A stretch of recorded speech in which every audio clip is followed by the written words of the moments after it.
The recording is started. Now I am sharing my screen.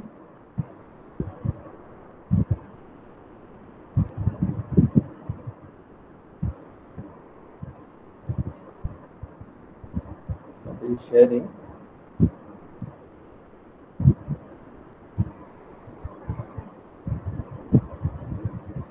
I think my screen is visible to you. Kanipisundama? కనిపిస్తుంది sir. Right, Amma. Okay, thank you.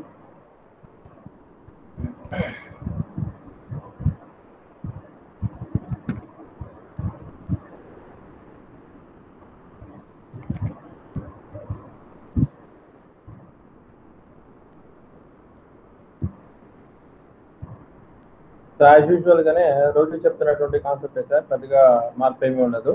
So అదేంటో చెప్తుని మళ్ళీ will continue the today's session. So that is nothing but, first of all, we need to learn what do you mean by data structures, why we are using this data structures అనేటువంటి concept గురించి మాట్లాడాలి.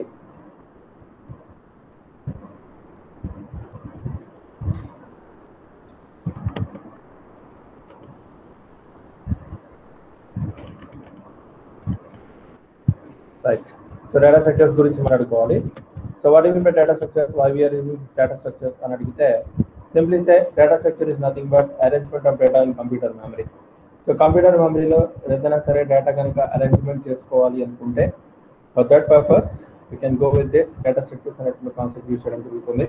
So what is the necessary for arrangement of data? So ఎందుకు arrangement చేయాలి అని అడిగితే చెప్పాము already. ఏం చెప్పామని అడిగితే, in our computer memory the whole information will be stored into the secondary memory. అంతే కదా, ఒక కంప్యూటర్లో ఏదైనా సరే ఇన్ఫర్మేషన్ స్టోర్ చేసాము అంటే అది ఖచ్చితంగా సెకండరీ మెమరీలో స్టోర్ అవుతుంది.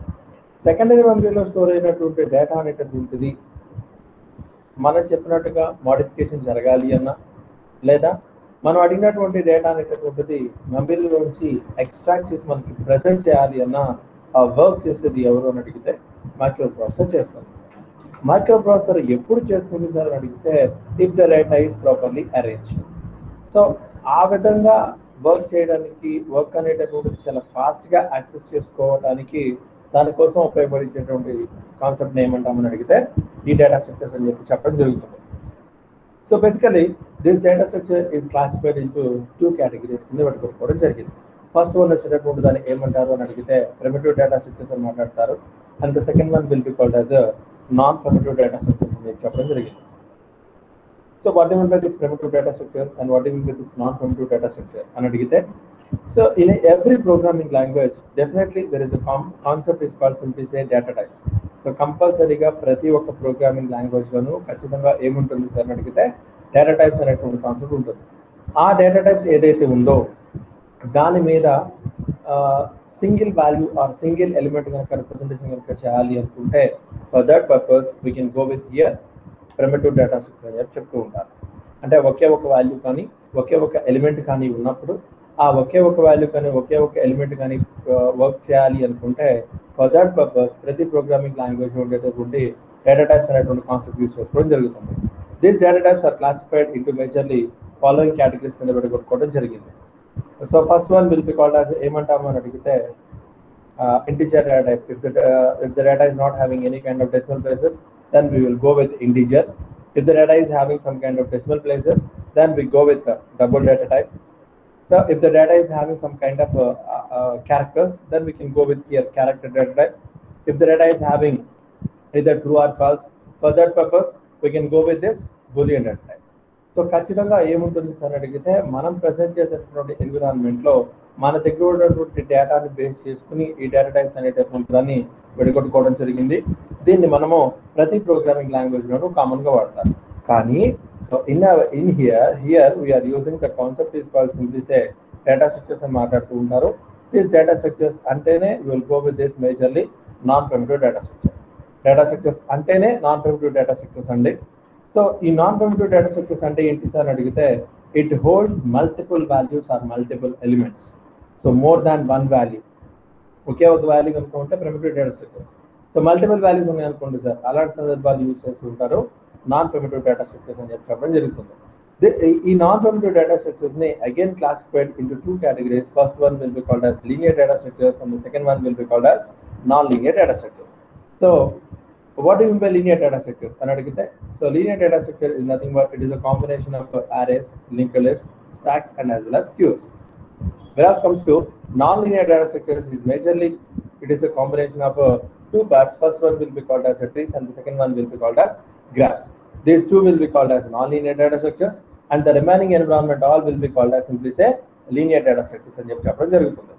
సో ఈ linear data structures and non linear data structures అనేటువంటి కాన్సెప్ట్ గురించి ఏంటి దీన్ని ఎలా వాడతారు అటువంటి మొత్తం మనము ప్రీవియస్ క్లాసెస్లో మాట్లాడుకున్నాం. సో వన్స్ ఆ కాన్సెప్ట్స్ అనేటటువంటి ఉంటాయి అంటే ఖచ్చితంగా ఏమవుతుందని అడిగితే so what do mean by array, what are the drawbacks of an array, so ఆ డ్రాబ్యాక్స్ ఓవర్కమ్ చేస్తూ వచ్చేటువంటి దాన్ని లింక్ లిస్ట్ అని మాట్లాడతారు. అలాగే what do mean by stack, what do mean by queue, what are the applications are using stacks and as well as queues. And next one is what are the methods by using stacks and queues. So how to implement the stacks and queues, and what are the types of the queues, what are the types of the linked list. ఇలాంటివన్నీ మనము previous క్లాస్లో మాట్లాడుకోవడం జరిగింది. And also ఇంకేం మాట్లాడుకున్నాము అని అడిగితే what you mean by tree and what you mean by graph. So tree traversal అంటే ఏంటి, గ్రాఫ్ ట్రావర్సల్ అంటే ఏంటి, మినిమం కాస్ట్ స్పానింగ్ ట్రీ అనేటువంటి దాన్ని ఫైండ్ అవుట్ చేయడానికి గ్రాఫ్స్ ఎలా యూజ్ చేస్తూ ఉంటాము. అదేవిధంగా ట్రీస్లో వచ్చేటప్పటికి ఆ ట్రీ ట్రావర్సల్తో పాటు ఇంకా ఏం మాట్లాడుకున్నాం అడిగితే వాటి మీద హీప్ ట్రీ అని మాట్లాడుకోవడం జరిగింది. అందరూ మ్యాక్స్ హీప్ అని మినిమం హీప్ అని మాట్లాడుతూ ఉంటారు. అదేవిధంగా ఏబిఎల్ ట్రీస్ అనేటువంటి దాని గురించి కూడా మాట్లాడుకోవడం జరిగింది. సో ఇలా డిఫరెంట్ టైప్స్ ఆఫ్ కాన్సెప్ట్స్ మొత్తం మనము నాన్ లీనియర్ డేటా స్ట్రక్చర్స్లో చెప్పడం జరిగింది. After completion of that next we are entering the major and last topic, last units వచ్చేటప్పటికి ఏంటి అని అడిగితే that is called as searching and sorting techniques అని మాట్లాడుతూ ఉంటారు. ఈ సెర్చింగ్ అండ్ సార్టింగ్ టెక్నిక్స్ లో basically it will be classified into searching లో వచ్చేటప్పటికి రెండు రకాలుగా చెప్పడం జరిగింది. ఫస్ట్ వన్ వచ్చేటటువంటి దాన్ని లీనియర్ సెర్చ్ అని మాట్లాడతారు and the second one will be called as binary search అని మాట్లాడతారు. So what you mean by linear search and what you mean by binary search అని అడిగితే స్మాల్ అమౌంట్ ఆఫ్ డేటా ఉండి ఆ డేటా అనేటది ఉంటుంది ఒక ప్రాపర్ ఆర్డర్లో లేకపోతే అలాంటి సందర్భాల్లో కనుక నేను ఏదైనా సరే సెర్చింగ్ చేయాలి అనుకుంటే then we can go with linear searching అని మాట్లాడతారు. అలా కాకుండా డేటా అనేటది ఉంటుంది ఒక ప్రాపర్ ఆర్డర్లో అరేంజ్మెంట్ అయ్యుండి హ్యూజ్ అమౌంట్ ఆఫ్ డేటా కనుక అయినట్లయితే then we can go with binary searching అని మాట్లాడుతూ ఉంటారు. ఈ లీనియర్ సెర్చింగ్కి బైనరీ సెర్చింగ్కి వచ్చినప్పటికి ఏమవుతుంది సార్ అని అడిగితే వన్ బై వన్ కనుక సెర్చింగ్ మనకు కావాల్సిన ఐటమ్స్ కనుక నేను వెతుక్కుంటూ వెళ్తే that is called as linear search. అలా కాకుండా ఉన్నటువంటి డేటా మొత్తాన్ని టూ పార్ట్స్ కింద విడగొట్టి మిడ్ పాయింట్లో ఉండేటటువంటి దాంతో కంపేర్ చేసుకుంటూ మనం వెతకాల్సిన ఐటమ్ అనేటువంటిది మిడిల్లో ఉండేటువంటి ఎలిమెంట్ కనుక తక్కువగా కనుక అయితే లెఫ్ట్ సైడ్ సెర్చింగ్, ఎక్కువగా కనుక అయితే రైట్ సైడ్ సెర్చింగ్ కనుక టెక్నిక్ అలాంటి దాన్ని యూజ్ చేసుకుని వర్క్ చేస్తూ ఉండేలకైతే దాన్ని బైనరీ సెర్చ్ అని చెప్పడం జరుగుతుంది. సో దీన్ని ఎలా యూజ్ చేస్తారు, దీనికి సంబంధించిన ప్రోగ్రామ్స్ ఏంటి అనేటటువంటి మొత్తం మనము ప్రీవియస్ క్లాసెస్లో మాట్లాడుకోవడం జరిగింది. And after completion of that next one సార్టింగ్స్లో వచ్చేటప్పటికి ఏమవుతుంది సార్ అని అడిగితే we are having so many sorting techniques are available present nowadays. So among those sorting techniques as per the your syllabus, what are the sorting techniques are available అనేటటువంటి గురించి కనుక చెప్పాలి అనుకుంటే so majorly we are discussing on bubble sort as well as selection sort, insertion sort, అదేవిధంగా pick sort అని మాట్లాడుతుంటారు, merge sort అనేది అని మాట్లాడుతుంటారు, ఇంకా బకెట్ సార్ట్ అని, షెల్ సార్ట్ అని, హీప్ సార్ట్ అని, ఇలా చాలా రకాలు ఉన్నాయి. బట్ మనకున్నటువంటి సిలబస్ ఏవైతే వాటి గురించి మాట్లాడడం జరుగుతుంది. సో ఆల్రెడీ మనం ప్రీవియస్ క్లాసెస్లో ఈ bubble sort, selection sort, insertion sort, quick sort గురించి మాట్లాడుకోవడం జరిగింది.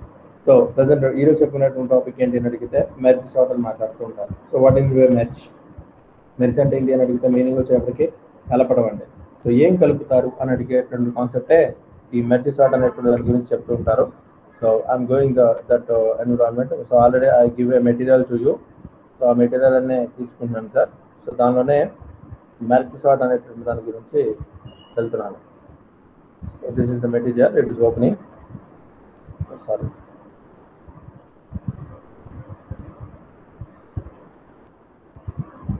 So this is the merge sort. ఇందులోనే సార్టింగ్ టెక్నిక్స్ గురించి మాట్లాడడం జరుగుతుంది. ఈ సార్టింగ్ టెక్నిక్స్లోనే రకరకాలైనటువంటి హీప్ సార్ట్, షెల్ సార్ట్ ఇలాంటివన్నీ డిస్కస్ చేశాము. అందులోనే go with merge sort. This is about our merge sort. So ఈ మెర్జ్ సార్ట్ గురించి కూడా మాట్లాడేటప్పుడు యాజ్ యూజువల్ గా మనం ప్రీవియస్ కాన్సెప్ట్ ఏదైతే ఉందో వాటి గురించి మాట్లాడాలి. అంటే వాట్ మీన్ బై సార్టింగ్ అనే దాని గురించి చెప్తారు ఇక్కడ కూడా.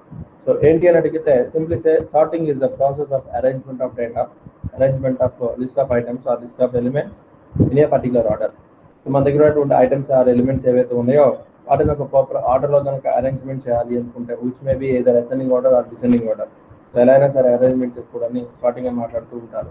సో ఇందులో వచ్చేటప్పటికి ఏంటి అని అడిగితే మెర్జ్ సార్టింగ్ అనేటువంటి దాని గురించి చెప్తాము. It is also one of the sorting technique. ఈ మెర్జ్ సార్ట్ అనేటటువంటిది ఏమవుతుంది అని అడిగితే it is a fast and stable sorting routine. So ఇది చాలా ఫాస్ట్గా ఉంటుంది, బట్ రొటీన్గా చేసుకుంటూ వెళ్తూ ఉంటాము. With guaranteed of big OH of and log and efficiency అని మాట్లాడుతూ ఉంటారు. జనరల్గా నేను ఎఫిషియన్సీ గురించి కనుక మాట్లాడాలి అనుకుంటే వీఆర్ హ్యావింగ్ 3 మెథడ్స్ ఎఫిషియన్సీని క్యాలిక్యులేట్ చేయాలి అనుకుంటే. ఏంటి అని అడిగితే ఆల్రెడీ చెప్పాము, best case, worst case, average case. Best case, average case and worst case అని దాని గురించి మాట్లాడుతూ ఉంటారు. సో దేని రిప్రజెంట్ చేస్తారనేటువంటిది కూడా ప్రీవియస్ క్లాస్లో మాట్లాడుకున్నాం. సో ఇక్కడ కూడా దీని యొక్క మెర్జ్ సార్ట్ యొక్క పెర్ఫార్మెన్స్ ని క్యాలిక్యులేట్ చేయడానికి ఏంటి అని అడిగితే big OH of and log n అని మాట్లాడుతుంటారు. That is efficiency. When sorting of an array sort చేసేటప్పుడు ఏమవుతుందని అడిగితే merge sort requires additional scratch space proportionately whatever the input we are giving. So అంటే సపోజ్ మనకి 5 ఎలిమెంట్స్ ఉన్నాయి అనుకుంటారు, ఆ 5 ఎలిమెంట్స్ కన్నా అడిషనల్గా మనకి ఇంకా మెమరీ అనేటటువంటిది కావాలి. That is a major drawback here. So ఏంటి అని అడిగితే జనరల్గా ఇప్పటివరకు మనం చూసినటువంటి సార్టింగ్ టెక్నిక్స్ అయినటువంటి బబుల్ సార్ట్ కానీ, లేకపోతే సెలెక్షన్ సార్ట్ కానీ, ఇన్సర్షన్ సార్ట్ కానీ, క్విక్ సార్ట్ కానీ దీనికి అడిషనల్ మెమరీ స్పేస్ అవసరం లేదండి. కానీ ఇక్కడ వచ్చినప్పటికి ఏమవుతుంది అని అడిగితే అడిషనల్ స్క్రాచ్ స్పేస్ వచ్చినది additional memory. So whatever the input we are giving మనం ఇచ్చినటువంటి దానికన్నా అడిషనల్గా స్పేస్ అనేటటువంటిది కావాలి. సో మెర్జ్ సార్ట్ వచ్చేటప్పటికి ఏమవుతుందని అడిగితే చూడడానికి కోడ్ అనేటువంటిది చాలా సింపుల్గా ఉంటుంది, బట్ పెర్ఫార్మెన్స్ పరంగా వచ్చినప్పటికి ఏమవుతుంటే than compare to the quick sort తో కంపేర్ చేస్తే ఇక్కడ వచ్చేటప్పటికి దీని యొక్క పెర్ఫార్మెన్స్ అనేటటువంటిది కొంచెం స్లో అవుతుందని చెప్తారు. అంటే నేను ఆల్రెడీ చెప్పాను లాస్ట్ క్లాస్లో ఏం మాట్లాడుకున్నాము, we are having so many number of sorting techniques are there. Among the sorting techniques which sorting technique is the fastest one అని అడిగితే మాట లేకుండా క్విక్ సార్ట్ అని మాట్లాడుతూ ఉంటాం. ద సేమ్ ప్రొసీజర్ ఇక్కడ కూడా పెర్ఫార్మెన్స్ పాయింట్ ఆఫ్ వ్యూలో ఆలోచిస్తే క్విక్ సార్ట్ అనేటువంటి దాంతో కంపేర్ చేస్తే మెర్జ్ సార్ట్ అనేటటువంటి కొంచెం స్లో అవుతుంది, బట్ కోడ్ పాయింట్ ఆఫ్ వ్యూలో చూస్తే ఏమవుతుంది అడిగితే చాలా సింపుల్గా ఉంటుంది కోడింగ్ అనేటటువంటిది. అండ్ ఇందులో వచ్చినప్పటికి ఏమవుతుంది అని అడిగితే మెర్జ్ సార్ట్ వచ్చేటప్పటికి సేమ్ దానిలాగా ఇక్కడ కూడా ఏం చేస్తామని అడిగితే ఉపయోగించేటువంటి టెక్నిక్ ఏంటి అని అడిగితే divide and conquer technique use చేస్తూ ఉంటారు. Divide and conquer technique use చేస్తే ఏమవుతుంది అని అడిగితే ఒక డేటా కనుక ఉన్నప్పుడు ఆ డేటాకి ఈజీగా మన సొల్యూషన్ కనుక ఫైండ్ అవుట్ చేసుకోలేకపోతే that should be divided in 2 parts. Again మళ్ళీ ఆ డివైడ్ చేసినటువంటి టాస్క్ పెద్దగా కనుక ఉంటే మనకి సొల్యూషన్ కనుక కనిపెట్టలేకపోతే again that will be splits in 2 మళ్ళీ నెంబర్ ఆఫ్ పార్ట్స్ కింద పెట్టుకుంటూ వెళ్తాం. So this environment will be called as divide and conquer is nothing but కలుపుకుంటూ వెళ్తాం. సో ఇక్కడ కూడా ఏంటి అని అడిగితే డివైడ్ అండ్ కాంకర్ టెక్నిక్ ని బేస్ చేసుకుని వెళ్తూ ఉంటుంది. సో డివైడ్ ఏం చేస్తుంది అని అడిగితే అన్సార్టెడ్ అరే ఏదైతే ఉందో దాన్ని n నెంబర్ ఆఫ్ పార్టిషన్స్ కింద విడగొట్టుకుంటూ వెళ్దాం. n నెంబర్ ఆఫ్ పార్టిషన్స్ కింద విడగొట్టుకుంటూ అలా ఎప్పటి వరకు విడగొడతాం సార్ అని అడిగితే each partition contains 1 element. So each partition contain 1 element. అలా అంటే ఫర్ ఎగ్జాంపుల్ ఒక 5 ఎలిమెంట్స్ 10 ఎలిమెంట్స్ ఉన్నాయి అనుకోండి సార్, 10 ఎలిమెంట్స్ ఏం చేస్తామని అడిగితే 2 పార్ట్స్ చేస్తాం, 5 అగైన్ మళ్ళీ 5ని మళ్ళీ 2 పార్ట్స్ చేస్తాం, 3 మళ్ళీ దాన్ని మళ్ళీ ఇంకో 2 పార్ట్లు చేస్తాం. ఆ విధమైనటువంటి డివైడ్ అనేటువంటి కాన్సెప్ట్ ఎప్పటి వరకు జరుగుతుంది అని అడిగితే ప్రతి ఒక్క పార్టిషన్ అనేటటువంటిది ఒకే ఒక ఎలిమెంట్ వచ్చేంత వరకు విడగొట్టుకుంటూ వెళ్ళిపోయిన తర్వాత హియర్ ఇప్పుడు ఏం చేస్తాము 1 element is considered as sorted. ఒక ఎలిమెంట్ కనుక ఉన్నట్లయితే అది సార్ట్ అయినట్టు చేసుకుంటూ వెళ్తారు. తర్వాత ఏం చేస్తాము అలా విడగొట్టుకుంటూ వెళ్ళిన తర్వాత next we are combining. So repeatedly అంటే is nothing but procedure repeat చేసుకుంటూ వెళ్తాం. ఏం చేస్తాము merge the partitioned units and produce the new sub list until only 1 sub list is remaining. అంటే విడగొట్టుకుంటూ వెళ్ళిపోయి ఒక్కొక్క ఎలిమెంట్ అయ్యేంత వరకు విడగొట్టేస్తాం. విడగొట్టిన తర్వాత ఒక్కొక్క దాన్ని కంబైన్ చేసుకుంటూ వెళ్తాం.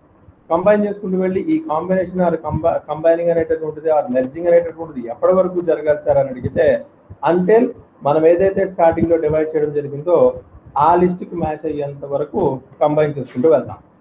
సో ఆటోమేటిక్ ఏమవుతుంది అడిగితే this will be sorted the list at the end. Final గా అలా కంబైన్ చేసేటప్పుడు అంటే కంబైన్ చేసినప్పుడు చెక్ చేస్తాం ఓహో ఇది ముందు ఉండాలి, ఇది అనుకుంటారా, ఇది ముందు ఉండాలి, ఇది అనుకుంటారా అనేటువంటి దాన్ని అడ్జస్ట్మెంట్ చేసుకుంటూ కంబైన్ చేసుకుంటూ వెళ్తారు. అంటే ఆ 1 ఎలిమెంట్ కాస్త మళ్ళీ 10 ఎలిమెంట్స్ అయ్యేంత వరకు మెర్జ్ చేసుకుంటూ వెళ్తారు.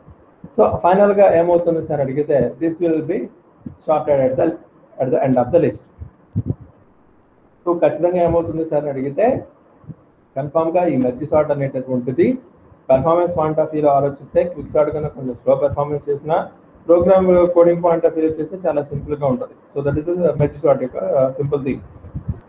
అండ్ మెర్జ్ సార్ట్ వచ్చినప్పటికి ఎలా పనిచేస్తుంది అని అడిగితే మేజర్ ద బ్యాక్గ్రౌండ్ వర్క్ ఏంటి అని అడిగితే అప్లై చేసినటువంటి కాన్సెప్టే divide and conquer technique use చేసి వర్కౌట్ చేస్తూ ఉంటారు.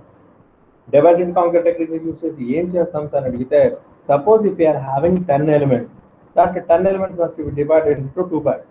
అగైన్ మళ్ళీ 5 కింద పడగొట్టాం. 5 ఎలిమెంట్స్ ఉన్నాయి అనుకోండి సార్, ఆ 5 ఎలిమెంట్స్ మళ్ళీ పడగొడతారు 2 పార్ట్స్ కింద. 2 3 అగైన్ మళ్ళీ 2 ఎలిమెంట్స్ మళ్ళీ పడగొడతారు సింగిల్. అలాగే థర్డ్ ఎలిమెంట్ మళ్ళీ 2 పార్ట్స్ చేస్తారు 2 1. అగైన్ సెకండ్ ఎలిమెంట్ మళ్ళీ 2 పార్ట్స్ చేస్తారు 1 1. సో అలా ఆ విధమైనటువంటి డివిజన్ అనేటటువంటిది ఏమవుతుంది సార్ అడిగితే ఈచ్ పార్టీషన్ అనేటటువంటిది ఒక ఎలిమెంట్ వచ్చేంత వరకు విడగొట్టుకుంటూ వెళ్తారు. విడగొట్టుకుంటూ వెళ్ళిపోయిన తర్వాత అన్ని పార్టీషన్స్ లో ఒకే ఒక ఎలిమెంట్ ఉంది కనుక అయిపోయింది అని అర్థం చేసుకోవాలి. సో ఒక ఎలిమెంట్ వచ్చిన తర్వాత ఓకే ఇంకా ఫర్దర్ గా డివిజన్ అనేటువంటిది పాసిబిలిటీ అవ్వదు. దెన్ మెర్జింగ్ అనేటువంటి టెక్నిక్ అప్లై చేస్తారు. Merging is nothing but conquer, కలపడం. సో మెర్జింగ్ అనేటువంటి దాన్ని అప్లై చేసుకుని వెళ్తారు. ఎలా మెర్జ్ చేస్తామని అడిగితే ఒక్కొక్క ఎలిమెంట్ ని దాని పక్కన ఉండేటువంటి సింగిల్ ఎలిమెంట్ తో కంపైర్ చేసుకుని కంపేర్ చేస్తారు. తక్కువగా కనుక ఉంటే ముందు, ఎక్కువగా కనుక ఉంటే వెనక. సో ఆ విధమైనటువంటి టెక్నిక్ అనేటటువంటి అప్లై చేసుకుంటూ కంబైన్ చేసుకుంటూ వెళ్తారు. ఎప్పటివరకు కంబైన్ చేస్తారు అని అడిగితే అంటే మనం n నెంబర్ ఆఫ్ పార్టిషన్స్ కింద పెట్టగొట్టక ముందు మనకి ఎన్ని ఎలిమెంట్స్ అయితే ఉన్నాయో ఆ ఎలిమెంట్స్ వచ్చేంత వరకు కంబైన్ చేసుకుంటూ వెళ్తారు. So this environment will be called as divide and conquer technique use చేస్తూ ఉంటారు. So this is the example అంటే. సో ఏంటి అని అడిగితే for suppose if you are having the elements ఏంటి అని అడిగితే 39 9 45 90 27 and 72 and 18 అని ఉందనుకోండి sir. This will B divided into 2 parts. ఏంటి అని అడిగితే 39 దగ్గర నుంచి 45 వరకు ఒక పార్ట్ చేస్తారు, 90 దగ్గర నుంచి 18 వరకు సెకండ్ పార్ట్ చేస్తారు. అగైన్ మళ్ళీ 39 దగ్గర నుంచి 45 దాన్ని మళ్ళీ 2 పార్ట్స్ చేశారు. సో 39 and 9 అగైన్ 89 and 45 మళ్ళీ దీన్ని మళ్ళీ 2 పార్ట్స్ 39 ఒకటి 9 ఒకటి అలాగే 81 ఒకటి 45 ఒకటి చెప్పాం కదా. సో ఉన్నటువంటి n నెంబర్ ఆఫ్ ఎలిమెంట్స్ ని డివైడ్ చేసుకుంటూ వెళ్తారు. 2 పార్ట్స్ కింద పడుకుంటూ వెళ్తారు. ఎప్పటి వరకు సార్ అడిగితే ప్రతి ఒక్క పార్టీషన్ లో ఒకే ఒక ఎలిమెంట్ వచ్చేంత వరకు విడగొట్టుకుంటూ వెళ్ళిపోతారు. సో వన్స్ విడగొట్టేసుకున్న తర్వాత now we are combine. So combine చేసినప్పుడు ఏం చేస్తారని అడిగితే అంటే ఫస్ట్ సపోజ్ 9 and 39 ని కంబైన్ చేయాలి. 9 and 39 కంబైన్ చేసినప్పుడు ఈ రెండిట్లో ఏది లీస్ట్ ఉందో దాన్ని ఫ్రంట్ ప్లేస్ చేస్తారు. అలాగే 81 and 45 ని కంబైన్ చేయాలి. దెన్ 45 ముందు ప్లేస్ చేస్తారు, 81 పక్కన ప్లేస్ చేస్తారు. 90 and 27 అగైన్ మళ్ళీ కంబైన్ చేసినప్పుడు ఫ్రంట్ బ్యాక్ ఫస్ట్ లోయెస్ట్ తర్వాత వచ్చేదాన్ని హైయెస్ట్ అలా కంబైన్ చేసుకుని వెళ్తారు. దీన్ని మళ్ళీ కంబైన్ చేసినప్పుడు as usual same. So 9 39 45 combine చేసినప్పుడు ఏమవుతుంది సార్ అడిగితే దీనిలో మళ్ళీ కంపేర్ చేసి అగైన్ మళ్ళీ ఉన్నటువంటి లిస్ట్ ఏదైతే ఉందో దాని పొజిషన్ లో ప్లేస్ చేయడం జరుగుతుంది. ఫైనల్ గా మనకు కావాల్సిన సార్టింగ్ ఎలిమెంట్స్ అనేటటువంటి రావడం జరుగుతుంది.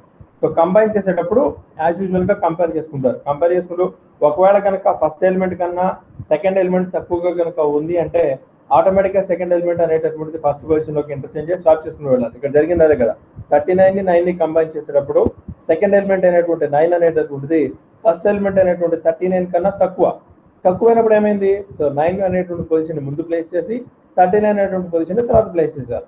సేమ్ ప్రొసీజర్ 81 and 45 లో 45 అనేటువంటి తక్కువ కాబట్టి 45 ఫస్ట్ ప్లేస్ చేశారు, 81 ని సెకండ్ ప్లేస్ చేసుకుంటూ వెళ్ళారు. అలా కంబైన్ చేసేస్తారు.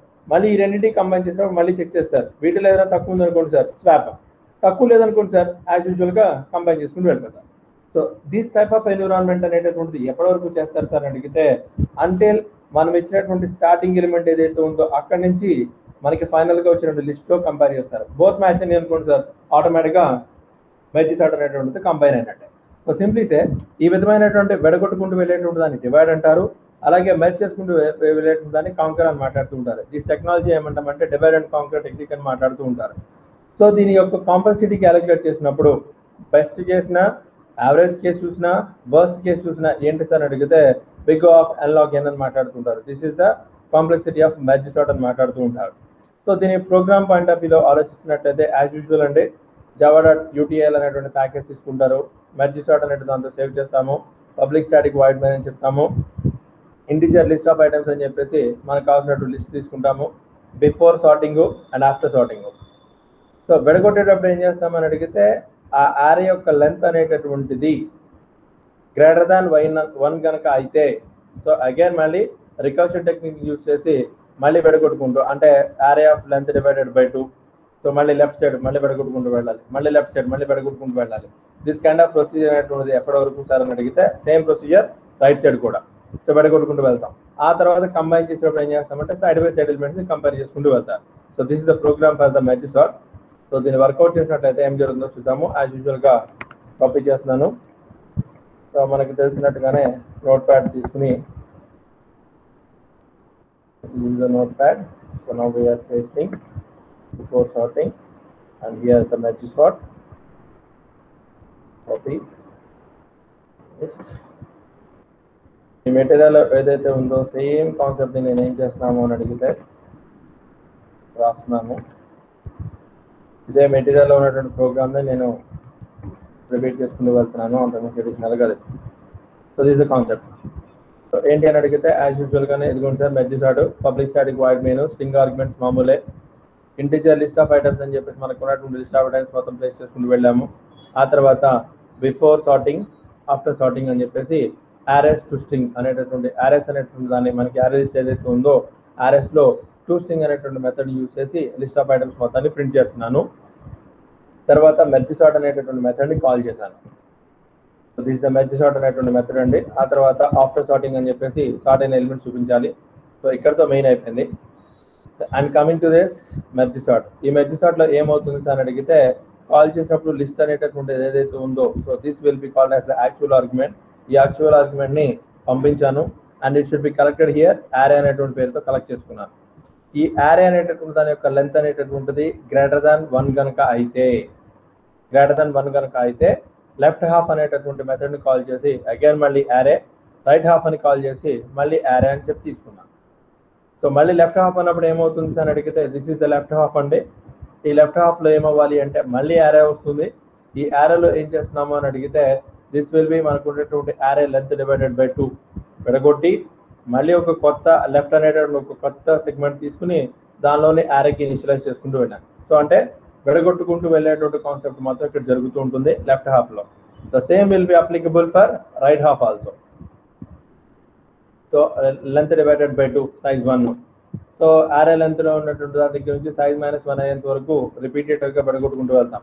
ఆ తర్వాత కంబైన్ చేసేటప్పుడు so this is the combination. Merge అనేటువంటి దాన్ని యూజ్ చేసి ఏమేమి కంబైన్ చేయాలనేటువంటి దాన్ని కంబైన్ చేస్తారు. So result as well as left half as well as right half. So దీన్ని కంబైన్ చేసుకుని వెళ్తాం. కంబైన్ చేసేటప్పుడు ప్రొసీజర్ కామన్. ఏంటి మనకు ఉండేటటువంటి లెఫ్ట్లో ఉండేటటువంటి ఎలిమెంట్ అనేటటువంటిది రైట్లో ఉండే ఎలిమెంట్ కనుక తక్కువగా కనుక అయితే ఆటోమేటిక్గా స్వాప్ అవుతూ వెళ్ళాలి, కంబైన్ చేసుకుంటూ వెళ్తాం. So this is the concept అండి. దాని ప్రకారం వర్కౌట్ అవుతూ ఉంటుంది.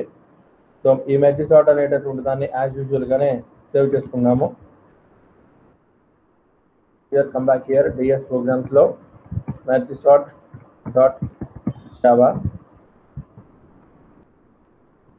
సేవ్ చేసాము. I'm running the program.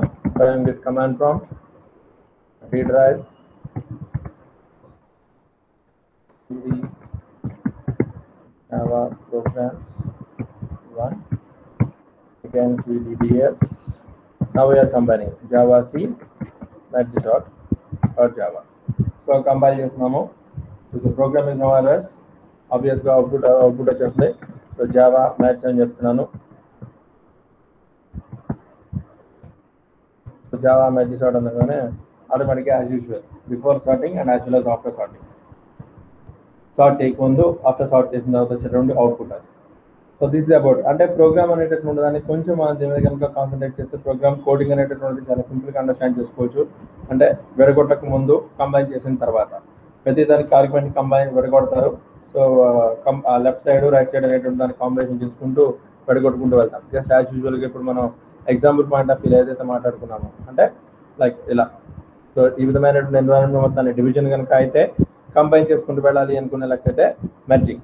So ఈ టైప్ ఆఫ్ ఎన్విరాన్మెంట్లో మేజర్గా వర్కౌట్ అవుతూ ఉంటుంది. So this is about our merge sort. And there is one more topic is that is called as heap sort అని మాట్లాడుతూ ఉంటారు. ఆల్రెడీ మనం హీప్ ట్రీ ఏదైతే ఉందో సేమ్ ట్రీని బేస్ చేసుకునే వెళ్తుంది సార్, అందులో డౌట్ లేదు. So we have any chance is there, డెఫినెట్గా మనం దాని గురించి మాట్లాడుకుందాం. So they maybe it will be comes tomorrow's class. I think ఇక్కడ వరకు క్లియర్ అనుకుంటున్నాను. Do you have any doubts? Please అడగండి. ఇక్కడ వరకు ఏదైనా డౌట్ ఉంటే అడగండి, లేదనుకుంటే విల్ స్టాప్ ద సెషన్. ఏమా, ఎనీ డౌట్? మాట్లాడరు. So this is about our merge sort. కరెక్ట్గా చెప్పాలంటే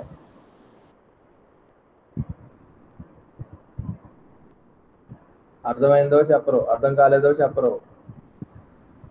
అర్థమైంది. సో మెర్జ్ సార్ట్ అనేటువంటి దాన్ని యూజ్ చేసి మేజర్గా అప్లై చేసేది ఏంటంటే divide and conquer technique use చేసి వర్క్ చేస్తూ ఉంటారు. అది మాత్రం నేను చెప్పగలను. సార్ 11th ప్రాక్టికల్స్ అన్నారు కదా సార్. అవునమ్మా. మరి మేము 12th వైవా అంటున్నాము కదా సార్. మీరు ఈ లోపల ముందు రెడీ చేసుకోండి. మీరు ఉన్న లెక్క ప్రకారం చెప్పిన దాని ప్రకారం ముందు ఈ లోపల మీరు ప్రోగ్రామ్స్ రన్ చేసుకుంటూ వెళ్ళాలి. అదే చెప్తున్నాను మీకు. అందుకే నేను నాకు ఇన్ఫర్మేషన్ తెలిసిన వెంటనే నేను మీకు ఇమీడియట్గా పెట్టింది అదే. యాక్చువల్గా షెడ్యూల్ వేయాలి. షెడ్యూల్ వేసేటప్పుడు 12, 13, 14 వేయాలా, లేకపోతే 16, 17, 18 వేయాలా అనేటువంటిది చూసుకోవాలి. ఎందుకంటే కంటిన్యూషన్ సెషన్లో వేసుకుంటూ వెళ్తే సరిపోతుందనే ఉద్దేశంతో ఆలోచించాలి.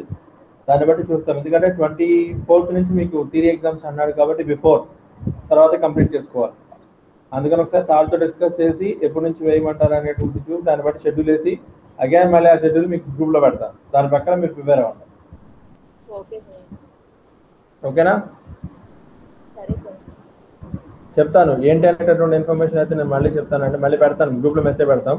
ఎందుకంటే ప్రస్తుతానికి ఏంటంటే ఫస్ట్ ఇయర్ వాళ్ళు ప్రాక్టికల్స్ రాయాలి కాబట్టి దానికోసం ప్రజెంట్ వాళ్ళు వర్క్ చేస్తున్నాము. అందుగురించి ఏం లేదు. అది అయితే కానీ మీ దాని మీద క్లారిటీ తీసుకోలేదు. మీ ప్రొసీజర్ ప్రకారం మీ ల్యాబ్ లిస్ట్ ఆల్రెడీ నేను ఇన్ఫర్మేషన్ పాస్ చేశాను కాబట్టి ఆ ల్యాబ్ లిస్ట్ ప్రకారం మీరు మీ క్లాసులు అనేటటువంటి దాన్ని ప్రాక్టీస్ చేసుకుంటూ వెళ్ళండి. అవుట్పుట్లు అనేటటువంటి చూపించుకుంటూ వెళ్ళండి. అందులో డౌటే లేదు. సో ఎవరెవరు మిస్ అమ్మా ఇవాళ కొంచెం చెప్తారా? ఇవాళ 5 మెంబర్స్ వచ్చారు. ఒక్క నిమిషం, 5 మెంబర్స్ వచ్చారు. రాని వాళ్ళకి చెప్పమ్మా. అబ్వియస్గా సునీల్ రాలేదు, సిఆర్ రాలేదు, మణికిరణ్ రాలేదు. ఓకే. భార్గవి ఓకే. పవన్ రాలేదు సార్. పవన్ రాలేదు. ఓకే. ఇంకోటి extra Sai Kumar, Venkatesh, Pavitra, Lakshmipriya, Padmini and Durga Prasad 6 వచ్చారా?